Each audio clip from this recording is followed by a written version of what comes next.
everybody. I am Simon Majumdar, host of Eat My Globe, things you didn't know about food. And on today's very special episode, we're going to welcome one of the greatest chefs in the world. In his earlier years, he worked as a chef poissonnier for Joe Robuchon, sous chef for Jean-Louis Paladin, which I love, sous chef for David Bouley, before becoming the executive chef and co-owner of the highly acclaimed New York restaurant Le Bernardin. His cooking at Le Bernardin is renowned for its seafood dishes. The 2 times I have been there counted one of my best 2 meals anywhere. It certainly deserves its 3-star Michelin rating. This very impressive chef has so many awards to mention, but just let me highlight just a few. Over the years, James Beard Foundation has recognized him as the top chef in New York City, as an outstanding chef in the US. His show, Avec Eric, won a Daytime Emmy Award for Outstanding Culinary Program. His restaurant, Le Bernardin, has been ranked number 1 on La Liste, has a 3-star Michelin rating, and has been on the world's 50 best restaurants, which I used to vote for, since 2006, and his cookbooks, including Vegetable Simple and Seafood Simple, are New York Times bestsellers. So I'm now fortunate that I can call this remarkable person a friend. So it gives me the enormous pleasure to introduce you to Chef Eric Ripert. I hope you're doing well. I'm doing fabulous. Thank you so much for this great introduction. Well, there's so much to say about you. But let's start, if you don't mind, by starting what books you've got, what events you've got coming up, and TV shows, of course, which is where we met, regularly on Guy's Grocery Games and Guy's Tournament of Champions. And so just tell us what you've got coming up, because I know my listeners, of which are many, would love to know. Sure. So as you know, I make appearances on few shows that mostly are competitions, and I'm usually judging. It's one that's going to be filmed very soon for CBS, and Padma Lakshmi will be the host. Oh, great. So we are going to do that in October. And then I don't even know the name of the show, but I'm showing up. And then I have done a book. It's going to be called Mindful Cooking, Nurturing Body and Soul. That book will be, actually the book is finished for a long time, but it will be out next year, 2026. And it's basically bringing back the philosophy of temple food from Korea in a secular message, not a religious message, of course, with a lot of recipes that are Westerner. So anyway, the book will be a compilation of recipes, but really it's bringing that philosophy back to the readers. And temple food is about making people, of course, happy and joyful, and wishing them a great health to be able to create good deeds around themselves. Therefore, it's an exercise of loving kindness, compassion. It's an exercise of mindfulness, which means being really in the present, being grateful about the ingredients that you get, and so on. So I think it's interesting because sometimes in professional kitchen, I see chefs being distracted by the awards and the stars, and they get stressed, and they should be focusing more on those values. And sometimes at home, the people who are cooking in their kitchen are stressing because they want to get the meal perfect and get compliments, and the ego get in a way, instead of being like, hey, listen, whatever I do, I did my best. I want you to be happy and joyful. So this book is to basically bring the stress level down and have a lot of inspirational recipes. That I can't wait until that book comes out. And I love all your books, so I'm waiting for that to come out. But before we start doing that, could you tell us about your history? Because I know that our listeners would like to know about your time as a young person in Tibet and in France, and then Andorra, because Andorra is somewhere that I've been many times, or certainly a long. Yeah, no, because I spend a lot of time in that part of the world, and I spend a lot of time in Spain, and I've spent Andorra, and so I'd Yeah, love to know about how that brought you to an area of cooking. sure. So I was born in Antibes, which is in the French Riviera, very close to Italy and close to Provence as well. My mother was born in Morocco. Oh, I had a grandmother from Italy, a grandmother from Provence. And as a young kid, I was eating food on the weekend from my grandmother's and during the week, food from my mom. So my mom was very passionate by nouvelle cuisine at the yeah. time, which was kind of a revolution on the beginning, before it became a parody later on. Uh, but she was looking at chefs like Paul Yeah. Bocuse and Michel Guérard and all those chefs that created a very delicious cuisine at the time, lighter than Escoffier cuisine. And then during weekends, depending on which house I was going, I was eating soul food from Italy or soul food from Provence that were cooked by my grandmother. And I was really enjoying the food. I wanted to help in the kitchen, but they didn't want me to help because I was 5, 6 years old. They knew I would mess up the kitchen. So I was always authorized to stay with them, watch and eat, which was quite a bit. And I developed on the beginning passion for eating, but then, of course, very quickly, when I was 12 years old, 13 years old, I was allowed to help a little bit, and I really enjoyed the craftsmanship and being in those kitchen and creating those meals. I also read a lot of cookbooks, and instead of studying in school, I was reading cookbooks. Therefore, the day after, when we had the test, I would have really bad grades because I was reading cookbooks. And when I reached 15 years old, I was called in the principal office with my mother. And the principal said, "You know, your son is very nice, but his grades are so bad. He has to find a vocational school. What can he do?" And I said, "Hey, can I go to culinary school?" And I ended up in a culinary school in the south of France, called in a town called Perpignan. Which I've been to, in fact. And tell me Yeah. about the culinary school. What was it called? How did you get in there? Because some French chefs don't often go to culinary schools. They tend to go to work in a stage or work. They tend not to go, if I'm right, about well, particularly from that era. Yes, some of them went directly in apprenticeship. My grades were bad, but not as bad that I had to go to apprenticeship, so I could go to the school. And I think the benefit of going to a culinary school is that you learn. Well, first of all, the first year you learn how to be a waiter and how to be a cook and many other disciplines. And then the second year you specialize. Depending of your grades, you are studying how to be a waiter or you're studying how to become a cook, a chef one day. And and because I love cooking and I had good grades, the second year I was allowed in a cooking department. The school was called the Lycée du Moulin à Vent, the Windmill Lycée, and it was a school, culinary school, school for nurses and hairdressers. So we were very happy, the boys in those schools, because it was a lot of nurses and ladies who are cutting hair, and they were very friendly to us.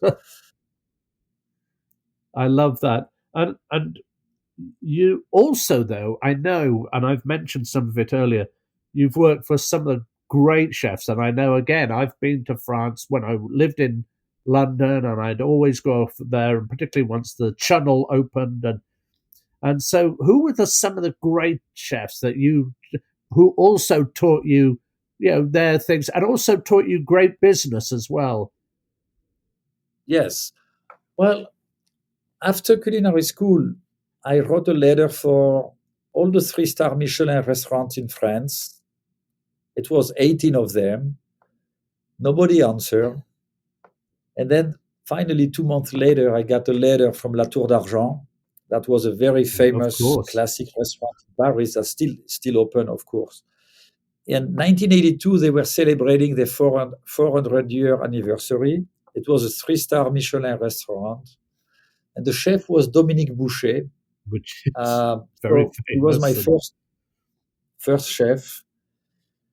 I stayed with him almost 2 years, and then he sent me to work with Joël Robuchon, who was at the time considered basically God in our Yes, industry. he really was. He really was.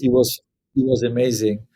And I worked with Joël Robuchon for 1 year. Then I went to do my military duties. It was mandatory at the time for 1 year, specialized in explosive mining and demining. I'm sure that working for Joël Robuchon was probably harder than working for the military. He was I only met him once, and he was fantastic, and I had all his famous dishes, but he was very particular. Very precise, very particular, for sure. So yes, when I was with the military, I felt like I was in a Club Med compared to Robuchon. But on my last week of being a military, I received a call. At the time, we didn't have cell phones, so they came to me and they said, "It's a phone call for you in the office of the whoever is in charge, and it's Joël Robuchon." And I thought it was a joke.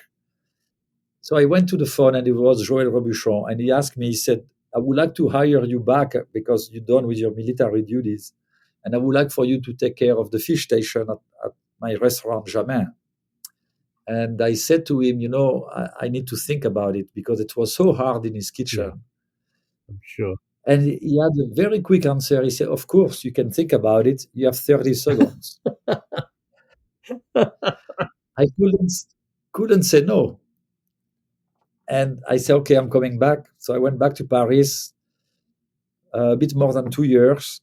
And then I came to America. And I worked for Jean-Louis Paladin. So tell me about what brought you to America. How did you get all those things that bring you into America now? And even now we're talking about it. So I want to know what brought you to America. I didn't want to come to America. I wanted to go to Brazil. Oh, interesting. So I asked, because at the time you would ask your chef, when we were very young, I was like 19 or 20 something years old. So you will ask your chef, "Where should I go?" And the chef will tell you where to go. So I had a discussion with Joël Robuchon, and I said, "I want to leave." And I gave him a long notice.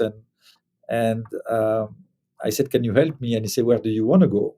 And I said, "Brazil." And he said, "No, because I know why you want to go to Brazil. You don't want to go to really cook. You want to go to party, and you want to go to the beach and enjoy what Brazil has to offer, which has nothing to do with cooking necessarily."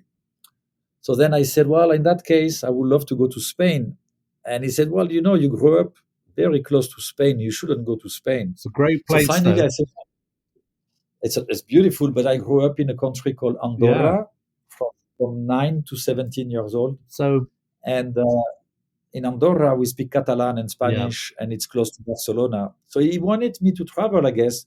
So finally, I said, "Chef, just tell me where you want me to go." And he said, "Go on vacation. When you come back, call me and I will have a job for you." And when I came back, he said, "You go into the Watergate Hotel in Washington, D.C., and you're going to work for Jean-Louis Paladin." Wow. And we started the paperwork. I didn't speak English. Wow. So I learned English quickly, of course. And I was very impressed with the cooking of Jean-Louis Paladin. I never tried it. I've never. Oh my God, he was so talented. Extremely talented. That makes me feel very out of sort because everything I've eaten at most chefs restaurants around the world, or a lot of them anyway, and that was someone I never went to experience. So tell me about his cooking, though. Yes, so Joël Robuchon was very refined and very beautiful, and what Joël Robuchon was successful at was to bring the cooking that you do in competitions that usually looks beautiful but doesn't taste good because by the time they're done, it's cold or it took 3 days to do the platter. Joël Robuchon was able to bring that beauty from the competition into food that is edible and delicious in a Yeah. restaurant. And that's why he was considered a genius. And he got, when he opened in Paris the first year, he got 1 star, second year, 2 star, third year, 3 star. And he was the first restaurant in the world to get 3 stars in 3 years. Um, and then Jean-Louis Paladin had a different philosophy. Jean-Louis was like, we just need beautiful ingredients. And then when you slice a beautiful, let's say, leg of lamb, you don't need to put dots and flowers and things on top of it. The lamb itself is Yeah. beautiful. But what you have to do, you have to create a beautiful sauce or jus and a vegetable that's going to elevate the lamb to the next level. So it was slightly different styles. I like both styles, of course. Jean-Louis Paladin was maybe more my type of cooking.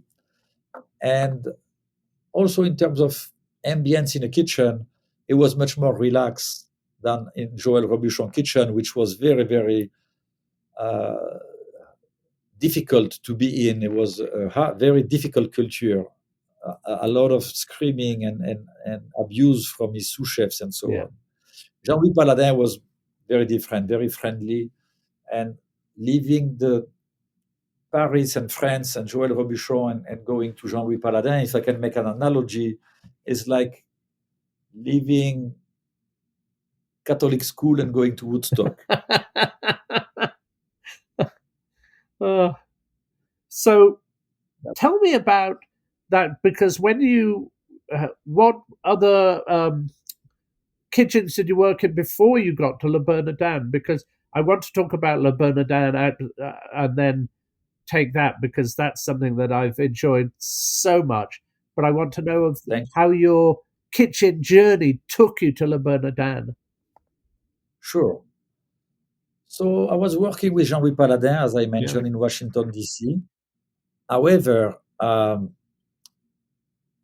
David Boulay just got 4 star in the New York Times, and he was in New York City, called me, and I knew David from Joël Robuchon because when he was in training, he ended up in my station, and I trained David, and he was a friend. So David asked me to come to New York to help him and support him and to be a sous chef. And I give same thing. I gave a good notice to Jean-Louis Paladin, and I moved to New York and worked with David. And I said to David I will stay a minimum of a year with him. But 3 months later, Gilbert Lecoz and Maggie Lecoz, we were the brother and sister owner, and Gilbert was the chef of the Le Bernardin, contacted me and said, we are looking for an executive chef de cuisine. Cheers. Will you be interested? And at the time, I was very young. I was 26, I think. But it was an amazing position. Yeah. Hard to say no, but I said no because I said, I'm not ready. I need to give at least 6 months notice to David Boulay because I promised him 1 year. So I'm sorry, I cannot take the job. And Which must be heartbreaking at the time, not to turn it down was, that amazing job for something I know is amazing, because I know what Boulet is like. And I've eaten at his restaurants. But to move to your own restaurant must be heartbreaking at the time. Was it? it wasn't really because I didn't know if I was ready for that Okay. position. But they were relentless, and they came back at me and they made offers that were very advantageous and also really show me Le Bernardin and the ins and out of the restaurant. And suddenly I got excited and I went to see David. And I said, David, I have this offer. It's very unique. And they accepted that I will give you 6 months notice. So therefore, in 6 months, I will be gone. And David got very upset and started to be a bit belligerent with me. And 3 months later, I couldn't take it anymore. And finally, I went to Le Bernardin. I entered the door of Le Bernardin on June 10 at 7:40 a.m. because at that time I look at my watch because I knew it was something special in my Yeah. life. I had this sixth sense. I was like, this is not an ordinary day. So look at the clock and remember the day and the time. And then since then, I have been, of course, as you know, at Le Bernardin. And what I love not is that even now we don't think of Le Bernardin as being the owners and the people who were there before. It's now your restaurant, and that I think is a little, that's difficult for them to, carry on, but it's great for you. Do you think that's Do you think that's the right Well, thing to say, or do you own it, altogether, or how do you work that? so I worked with Gilbert Lecause for 3 years. Then and the sister, Maggie Lecause. And then in 1990, so I started in 91, 94, he passed away. And the sister asked me to take full control of the kitchen, although I was already technically in control of that kitchen. But she said, I really want your name to be known, and I want you to change entirely the menu. I don't want anything from the past, and we're moving forward. And I said yes. And a couple of years later, she came back and she said, I would like for you to become my business partner. And I said yes. Wow. And then until today, Maggie Lecause and I are business partners. And I love that. But what I want to talk about now is how do you feel when you get you get a 1 star, and then you get a 2 star, and then you get a 3 star, and how does each star separate? Because I know a lot of people go, oh well, it's a Michelin star, and I go, yeah, but it's not a 3 star, it's a 1 star, and they're very different. Yes. Yeah. So tell me. So it's interesting because at the time in New York, we had, for ranking restaurants, we had the New York Times that was giving 4 stars maximum. And Le Bernardin has been a 4 star since the opening of the restaurant, which was Right. Since 1986. I joined in 91. We never lost the 4 star. And we had the Zagat guide at the time. And also the New York Magazine with Gail Green was very, very powerful. Yes. Michelin didn't exist in the 90s. Michelin came in 2005 in America. And when they came to New York for the first time, Michelin gave right away 3 star to few restaurants, not going through the system of 1, 2, and 3.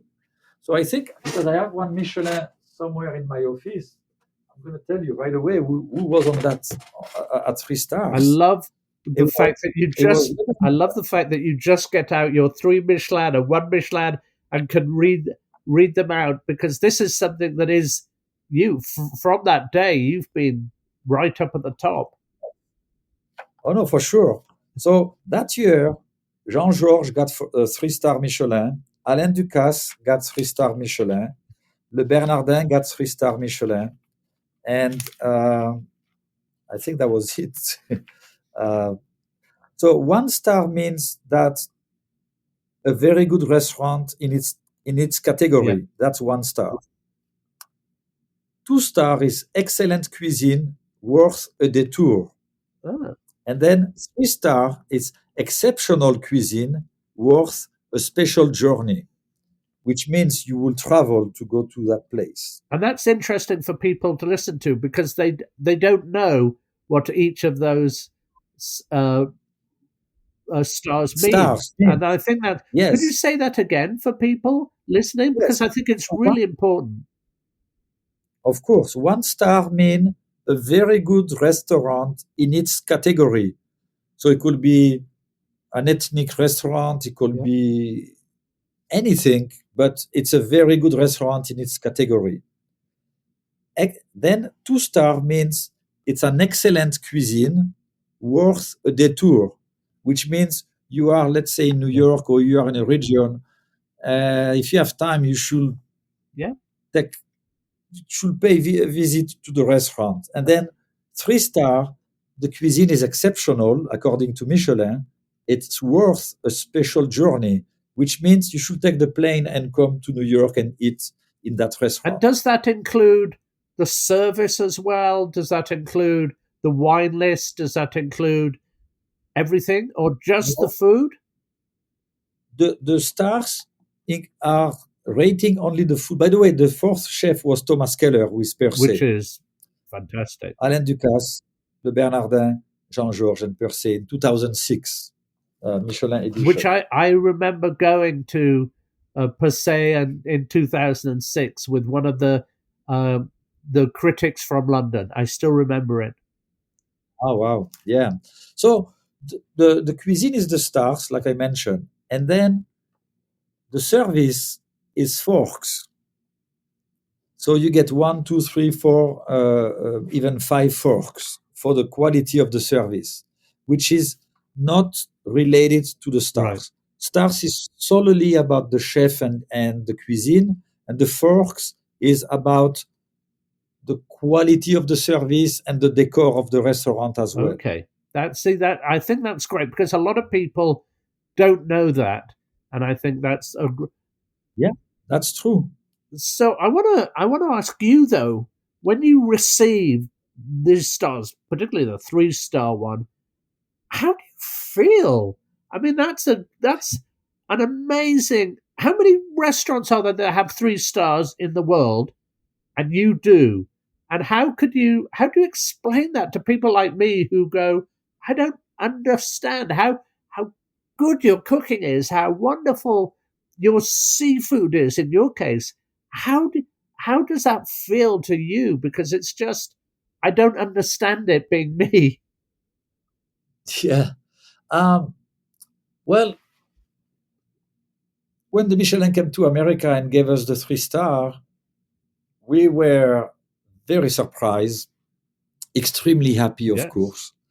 And you feel great because, I mean, for me, it was very unexpected. I didn't expect to get 3 star like that, being such a young Mhm. chef and having Michelin coming to America for the first time. I didn't know what would be um, in terms of rankings. And I was overwhelmed with joy, of Of course. course. And right away, I thought about the team. And I couldn't wait to come back. I was at the ceremony of the guide, and I couldn't wait to come back to the restaurant and share with the team the fact that we were a 3 star restaurant, because without a team, you cannot do Yeah. much. And I always think about them, and they're very loyal and trying to do the best they can to create a very special experience. So when the Michelin party was over, I came back to the restaurant, and we had private events, rooms available, and we brought some caviar and champagne and some food upstairs, and we party all night. Which is the best way to do it. Oh, I would love to Yes. have been there. But let's talk about your passion then for seafood, because let's stop the restaurants, but let's talk about your passion.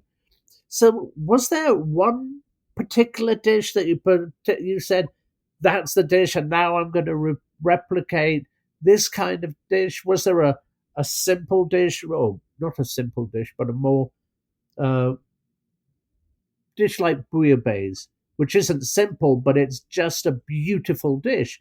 Was there something that you immediately thought seafood is my passion? Well, my passion is for all kind, except for pastry, because I'm very lousy and I'm too ADD to be a good pastry chef. I don't follow the Yeah, recipes. that's very hard.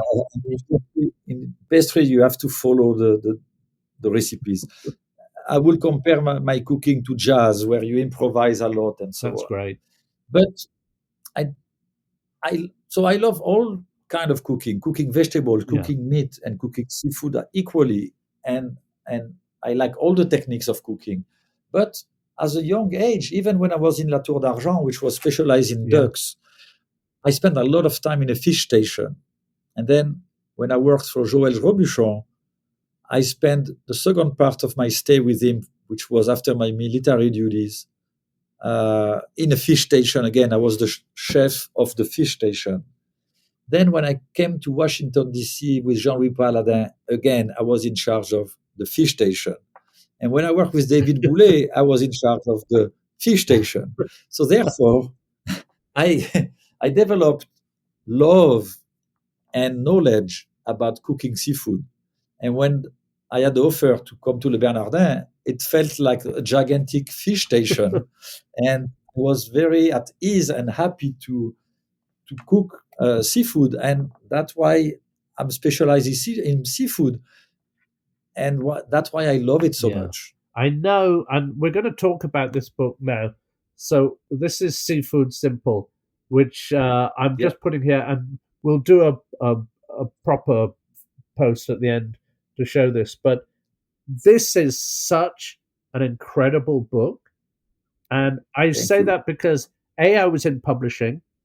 I've had a uh, Oh, yes, you do yeah, no, that. I was in. I started as an Anglican theologian. I was I went on to publishing and then ended up in food when I went around the world. Anyway, this was the most wonderful book. And what I love about it is everyone thinks about Eric Ripert as being a 3-star chef, but you don't show that in here as well. You show your abilities, but this is Seafood Simple, and it really is because well, let's talk about because I am horrible at cooking fish. I'm horrible. You name it. I can cook curries because that's my father's. I can cook all that. But you chose a way of cooking that I found really interesting. So you take topics like marinated, steamed, baked, and then you brought the fish into there. So first of all, how do you choose which fish go into those areas? So seafood is very diverse, as we Yeah, know, and a shrimp is very different than a piece of yeah, codfish, and codfish is very different than tuna, and tuna is not a lobster, and the halibut is very different than the previous one, and we yeah, can go on and yes. on and on and on. They have different characteristics, and you have to apply certain techniques to make those ingredients shine. For instance, tuna, as you know, and many people and myself know, is very good when it's Yeah. rare or raw, marinated or seared slightly. But you wouldn't poach tuna or steam tuna because it's not gonna really elevate the quality of the fish because it's a very rich fish, very Yeah. fatty. If you sear it, you're gonna have a very nice crust, and then you eat it very rare because if you cook it too much, it's gonna be very very Yeah. dry. Uh, Halibut is very delicate, and potentially the best way to cook it will be to poach or steam or very lightly broiled or something like that Oh, because if you cook the halibut in a pan and you saute it at a very high temperature or sear it, you're going to have this kind of like a very dry crust on the outside, and inside is going to basically be raw. Or if you overcook the halibut with those techniques, it will have no juice, no flavor, no nothing. When you cook lobster and shrimp, again, different techniques apply.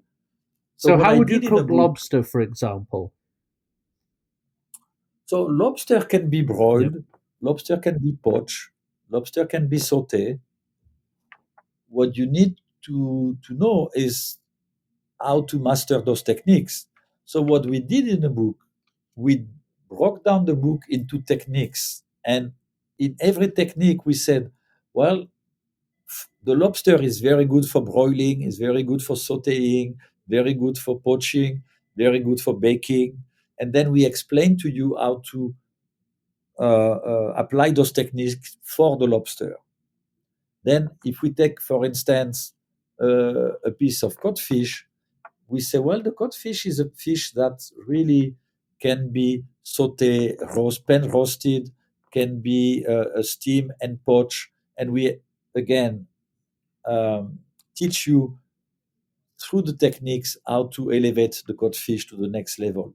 But the techniques are really guiding you to be successful with the seafood that you are trying to cook. But cooking starts, especially seafood, cooking starts with shopping. When you are shopping, you have to have the knowledge about the ingredients you are going to That's what I purchase. was going to ask Especially, because I know yeah, even though I'm going to some good fish markets here in LA, sometimes I'm going, well, is this fresh and is this not fresh? And from me, I- it's I don't know, quite frankly. And yes, for you, obviously, you do know. So, what's the difference between someone buying this book, which is it is this is a fantastic book, and I want let's get it in. thank you. I have see there, Eric Ripert. So I want people to buy this, um, but people who just don't know fish but want to explore fish because it's so lovely, but I don't do it very often. we we have a chapter in we have many chapters in this book, but one of them is dedicated how to shop and recognize when the seafood is fresh. So when you go to the market, first of all, it should be no smell, no fishy smell Okay. uh, coming from the shelves or where you are buying your fish. And then if you take the piece of fish of the fishmonger presented to you, you should smell it, and it should be absolutely no smell. Or if it's a smell, it's like a fresh breeze from the Yeah. ocean, not low tide kind of smell. And after that, when you buy a fillet of fish, the flesh should be slightly translucent, like very white translucent, because if it's kind of beige, opaque, or Yep. kind of grayish, it means the fish has been washed by the ice, cooked by the ice, stayed too long in the market. Um, Interesting. if if you buy fish that is whole, which is very rare, but I mean us chefs we buy it Yes. whole, but people sometimes don't. If you buy the fish whole, you should look at the gills, which is on the side, and the gills inside should be very bright red. Oh, It okay. means the fish has been out of the water for very little, maybe 24 hours. Then you should look at the eyes of the fish, and the eyes should be um, very vibrant and very colorful and not red and not looking with a skin on top, like kind of a grayish skin on the eyes. Uh, when you poke the fish with your finger, the flesh should spring back immediately. When you poke the fish and your finger makes a hole in the fish, or the fish doesn't spring, the flesh doesn't spring back, it means it's old. Um, a fish that is rigor mortis is extra fresh and therefore will stay straight. If the fish falls right away and he has a smell and he doesn't have a good color and it doesn't have eyes that are vibrant, you don't buy it. So all those tips are documented very well and very simply in the book, but it's a good start because when you buy fish that is fresh, when you're going to cook it at home, the house will not smell, your kitchen will not smell, and the fish will be firm enough not to break in a pan and become a mess. If your fish is not fresh, your kitchen will smell, the entire house will be smelly, yourself as well, and the fish basically break down in a pan. That's why we are teaching you from the beginning, which is shopping, to uh, keeping the fish at home for 24 hours in perfect conditions.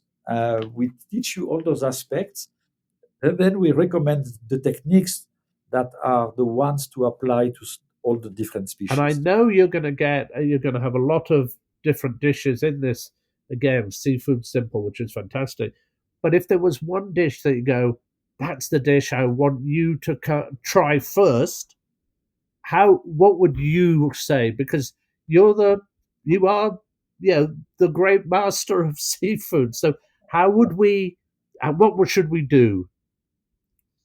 Well, if you really are a beginner at cooking seafood, And let's suppose you're entertaining for 4 people or even 8 people, which is a lot, and you decide to cook seafood. If you're not an expert or if you haven't trained yourself a little bit, it's going to be Yeah. challenging.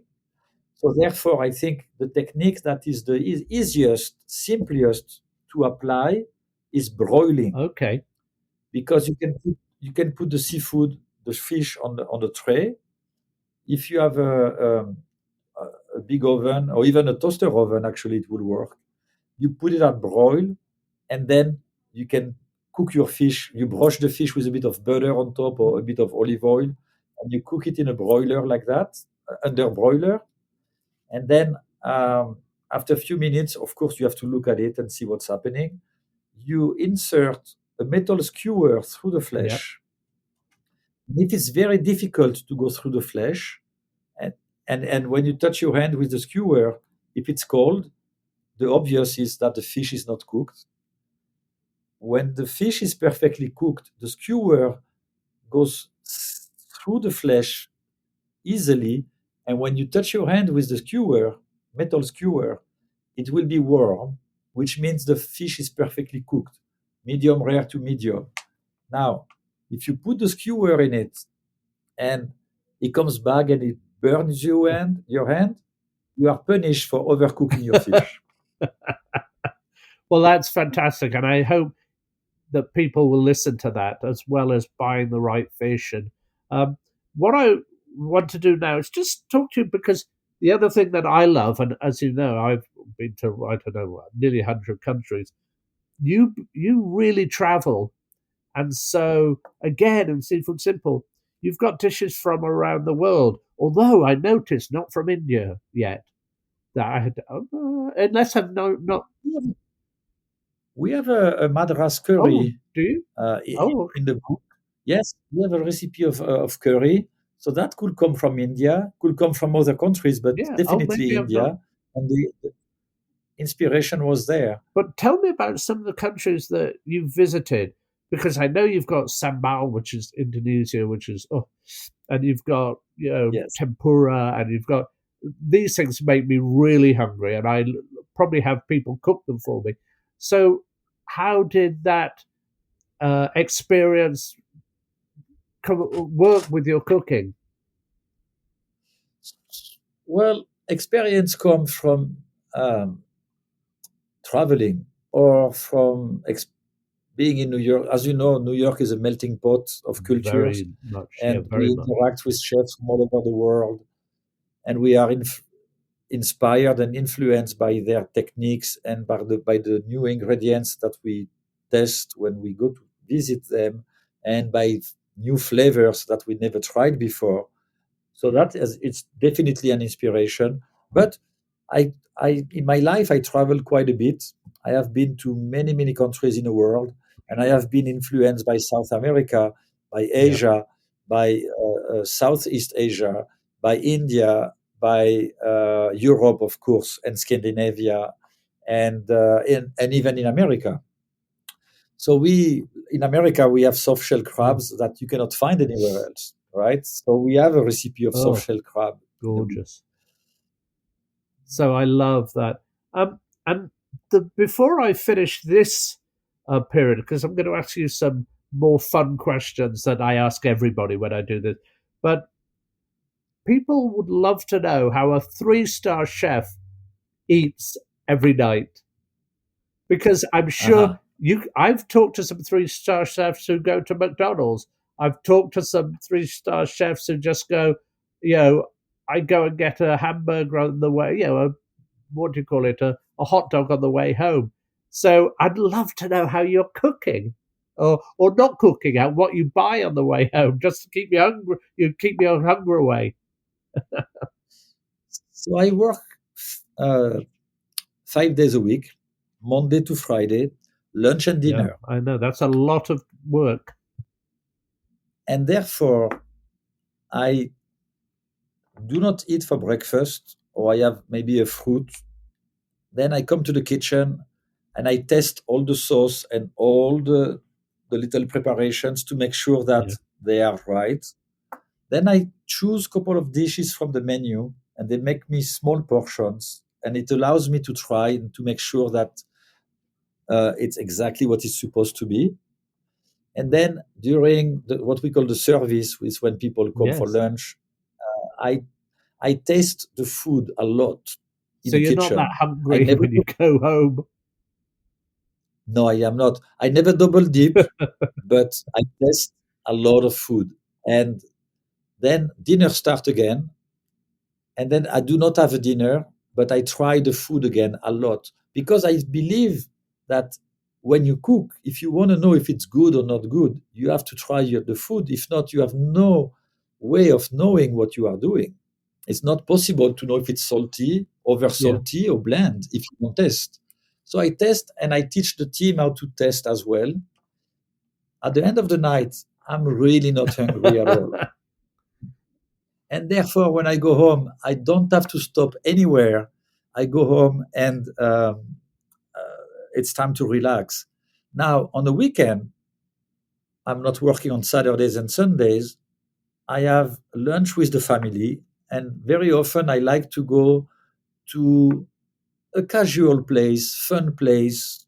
Like in New York, we have restaurants like Which Balthazar I that love. are one of my Which I love. favorites, which are fantastic brasseries or bistro. Then I like to go out one night and try a new place. That and in New York and in many big cities we have so many new places So opening many. all the time. So we do that on a Saturday. On Sunday, I like to cook at home. So on Sunday, I gather ingredients during the day, and then I cook dinner for the family. Oh.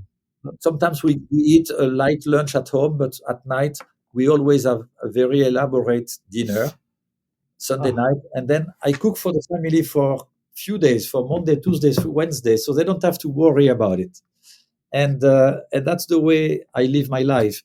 Focus during the week on the business and especially in the kitchen, taking care of the team and the food, and the weekend enjoying new oh, discoveries and then being with the family and really cooking home food, farm to table food oh, that sounds. for myself and all my Well, friends. that's a perfect way to end this part of the questions. But I have got, I know the other questions are fun, I hope, anyway. But these I always call fun question. If Eric was a meal, what would he be? I will be a Oh, bouillabaisse because I was born in the French Riviera. I'm specialized in seafood. I love seafood. I know how to make oh, bouillabaisse. And if I was a meal, it will be a bouillabaisse because bouillabaisse is not only a dish; it's a yeah. meal. It's so many different species that you cook in a broth, and it's aromatic and it takes time. So it's an entire meal basically. Oh, that sounds. Oh, I love we're based on when I go down to Nice or whatever. I always go and have. There's a couple of places that specialize in doing the best, and that is So I love that. That'll be great. Okay, but it goes a little more difficult now. If Eric had to go back in time to any meal, where would it be and what would it be? I would like to go back to my first important meal when I was very young. I was maybe 5 or 6 years old, and it was on Sunday. And then it was repetitive because on Sunday my grandmother and they were hosting the entire family. My Italian grandmother, and she was doing a meal where everybody was bringing something from the house, but they were making upstairs in the kitchen that was becoming a huge. The kitchen and the living room was solely for the ladies to cook the meal because they didn't want the men to come and messed up the kitchen and the living room. And they were making on the table fresh pastas and raviolis Oh, and all kind of pastries and so on, while the men were playing pétanque or yeah, yeah. bocce downstairs and playing other games and having some Oh, drinks and aperitif and joking. The women were very passionate in my family, and Then we had long tables with the entire family. We were 20, 25 people, Whoa. and we would have those very delicious meal and so much happiness at the table. And if I could go back to those moments when I was 5, 6 years old, that would be the meal I want to go back to. Oh, that is just fantastic. And it makes me feel like I should go back and go and enjoy that as well. Um, Well, but when you are 5, 6 years old, everything is marvelous, right? When you yeah. look at the kids' eyes, you can see that they're not blasé at all. They're just like everything is amazing, everything is incredible. And I remember those moments where every aspect of the day and the meal and the details were just incredible I for can me. hear you even now just discussing it. I can see the water in your mouth and I can hear and Yes, that's what I love as well by this. And that's why I ask it. Okay, but we have got another question with this. If Eric had to go back in time to see the invention of anything, what would it be? it's not necessarily tangible, but it's an invention that revolutionized my industry. The invention of the brigade system by Escoffier. Oh, of course. That's the first time that's been mentioned. And we've actually talked about the brigade system. I think he founded it when he was at the Savoy. Would you mind telling us about it? Because you obviously have that system in your kitchen. Yes, well, today every kitchen in the world that has many employees working together as the brigade system. So Escoffier, previously to Escoffier, which was the beginning, late 19th century, beginning of the 20th century, w- restaurants didn't really exist the way they exist today. And when people were cooking in the kitchen, it was not necessarily well organized and it was a bit chaotic. But then Escoffier, who worked, as you mentioned, at the Savoy in London, and he worked in France as well, and he worked at the Ritz. And Escoffier said, we're serving 100 people or 200 people, and our kitchens are so chaotic, and everybody is bumping each other, and we're not very efficient. So we have to create a system. And we are going to create a system that's going to make the life of the kitchen simpler, and we're going to be able to deliver those meals with less pain and less drama and be more efficient. And the food will be better and hot and delicious. So he said, we're going to use the military system and we're going to say the general is the executive Yeah. chef. And then the colonel is the chef de cuisine. Under the colonel, I think it's the captains, will be the sous chefs. And then under the sous chefs will be what we call chef de partie, which is chef saucier, chef, pastry chef, uh, all the chefs responsible of different sections of the kitchen. And then finally, the soldiers will be the commis, which is the young people learning the craftsmanship. And he created stations in the kitchen. He said, pastry, you stay where you are. Don't come close to the guys who are roasting because it's too hot for the chocolate or for the whatever you're doing. Um, so we are today evolving in restaurants that have brigades, and that makes our life very simple. And that is an invention that we owe to Escoffier. Wonderful. I love the fact that you mentioned that because that's something my show is traditionally a food history show. And so I write essays on it and then I interview four people. So, from different places like yourself. And we've had many people come on from all kinds of areas. So that's fantastic for me to have that. But could you tell me what your social media sites are so people will know how to reach you, how to get hold of you, all of that stuff? Sure. So I am on Instagram, on Facebook, on X, on Thread, and I am at Eric Ripert. Okay. So that's simple. And then on TikTok, where I am Yeah. also, I am at Chef Eric Ripert. Thank you again. My great pleasure. Make sure to check out the websites associated with this podcast at www.eatmyglobe.com, where we will be posting the transcripts from each episode, along with all the references and resources we used putting the episodes together, in case you want to delve deeper into each subject. There is also a contact button, so please do let us know if there are any subjects that you would like us to cover. And if you like what you hear, please don't forget to join us on Patreon. Subscribe, recommend us to your family and friends, and give us a good rating on your favourite podcast provider. Thank you, and goodbye from me, Simon Majumdar. We'll speak to you soon on the next episode of Eat My Globe, things you didn't know about food.